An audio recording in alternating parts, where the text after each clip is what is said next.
Now that I'm taking this YouTube thing very seriously, I thought that this kind of video will be very helpful for both me and the people that will discover this channel. The more we will grow eventually, and hopefully the more I will get this question asked: what's the gear that I use?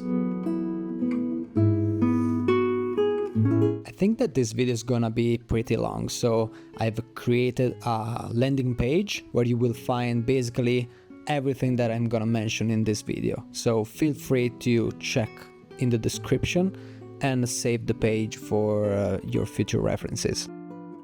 Because I want to be very crystal clear with all of you about everything on this channel, here's a couple of disclaimers before we start. Disclaimer 1: I'm not being sponsored or paid by any of the companies you will see on this video. Everything that I will show has been paid with my own money. I have no interest in promoting companies, but only their products I genuinely believe are worth purchasing. Disclaimer number 2. The links in the description are Amazon affiliate links. What does it mean? Simply means that if you purchase something through one of those links, I may earn a small commission at absolutely no extra cost to you. Thank you.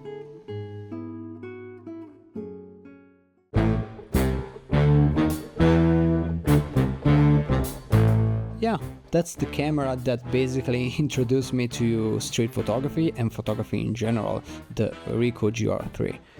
I remember watching several videos of it before even being interested in photography, really, and I fell in love entirely. I'm not going to explain in depth the settings that I use, the characteristics of the camera. I'm not the correct person to do it. Eventually in the future I will do some sort of guide, or who knows, but I will stick to the main things that made me purchase this camera.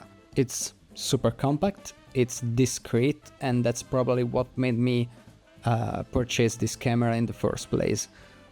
Because when I started, I wanted to be very invisible, and the camera looks like a toy. It's so small that people will just see you as a tourist.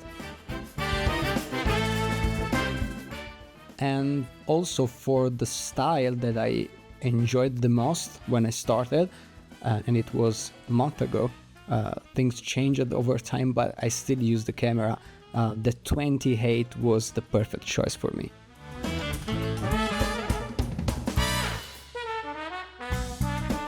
Now that I mentioned how small the camera is, there are a few accessories that are a must for me. The first one is the thumb grip. The thumb grip really helped me hold the camera for several hours without worrying about clicking on the button on the body of the camera, because I have small hands, but the camera is also small, so the risk of touching some buttons is really high.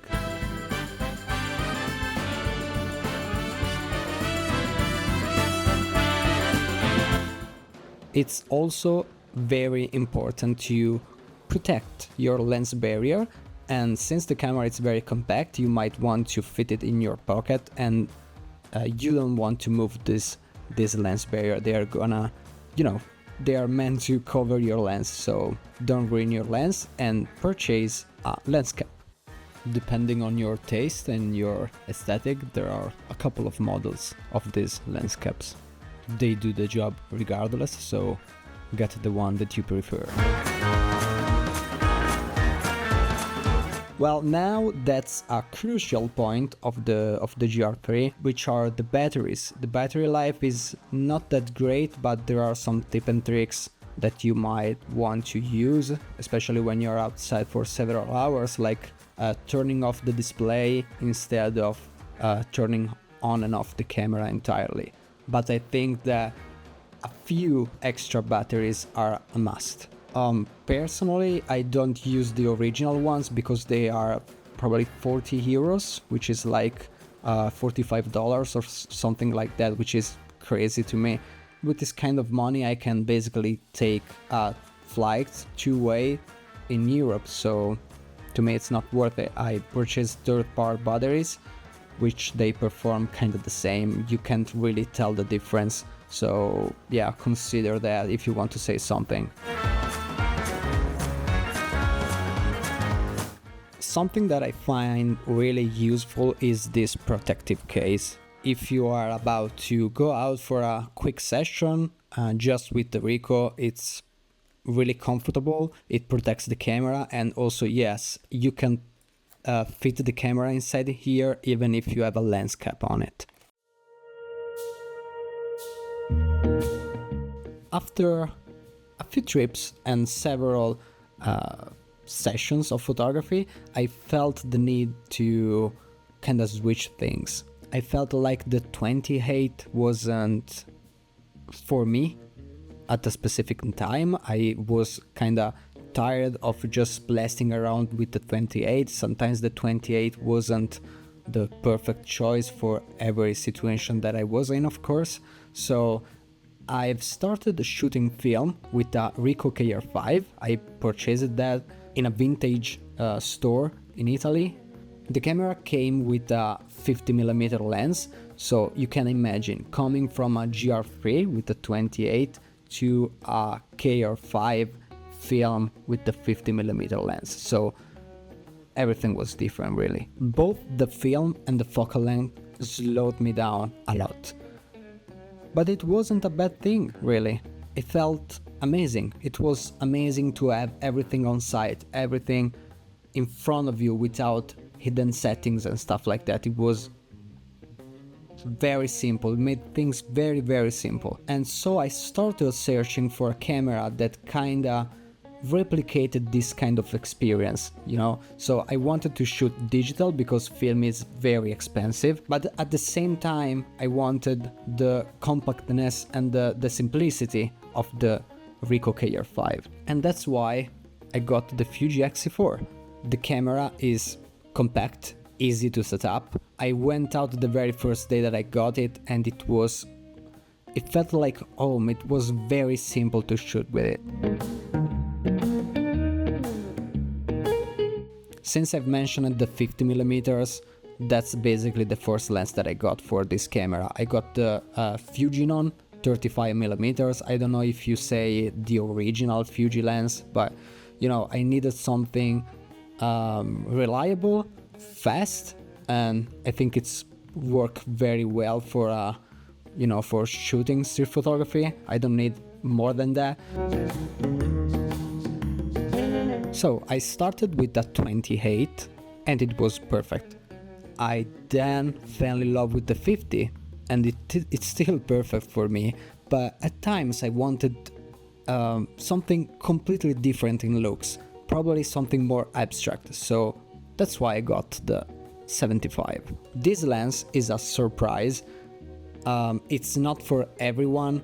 It can feel kinda tight, but I felt like that for some reason it works perfect for any kind of situation if you know where to place yourself. I've used that in crowded places, I've used that for landscape photography, I've used that for abstract photography, and that's a lens that I'm using. The more I use it, the more I fall in love with it. Just like the GR3, this camera suffers of being very compact, so you don't have a proper grip to hold the camera, and that's where the thumb grip comes into place. This camera is heavier, of course, than the Ricoh, so you need to place your thumb somewhere because it's really gonna help you on the long run, you know, especially if you have a full day of photography ahead. As I said, I don't care about the looks of the things that I use. I just need reliable tools, especially when I am outside, because I don't want to think too much about them. So that's why I got this camera strap. There's not much to say about it. It's very comfy. The padding is high quality, and overall the strap is really easy to adjust, so that's basically everything that I need. There's nothing more to say about it.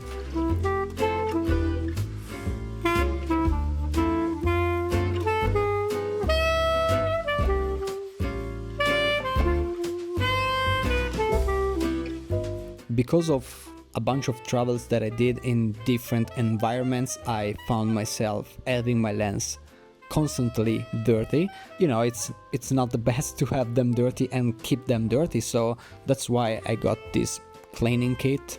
Again, nothing much to say about it.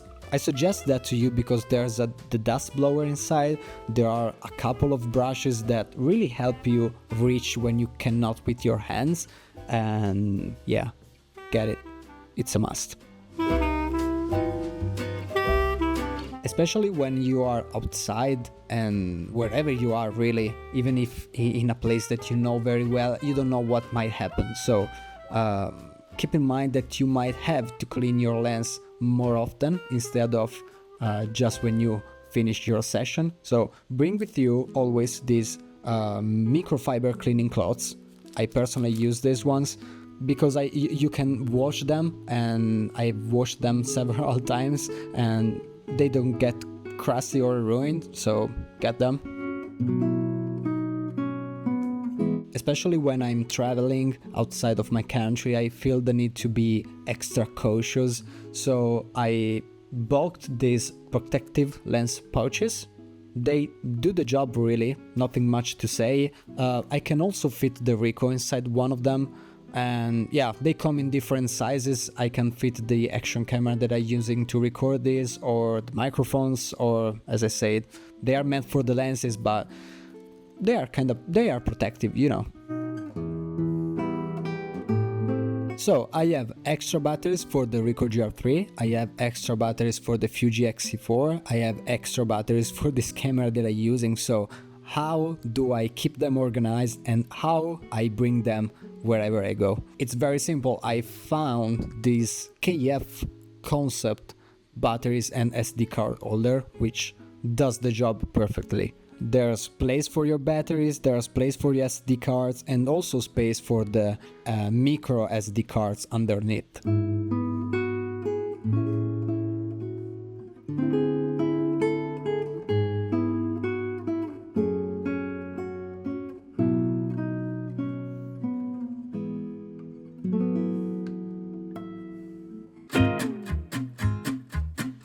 And I really think that's it, guys.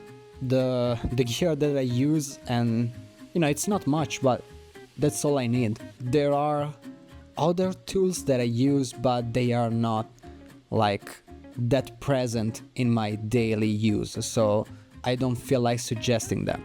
If eventually I'll add something to this to my setup, I will update the description and also the landing page that I've mentioned before. So yeah, thank you for watching, and hopefully you will find something interesting enough to purchase, and maybe it will improve your photographic experience.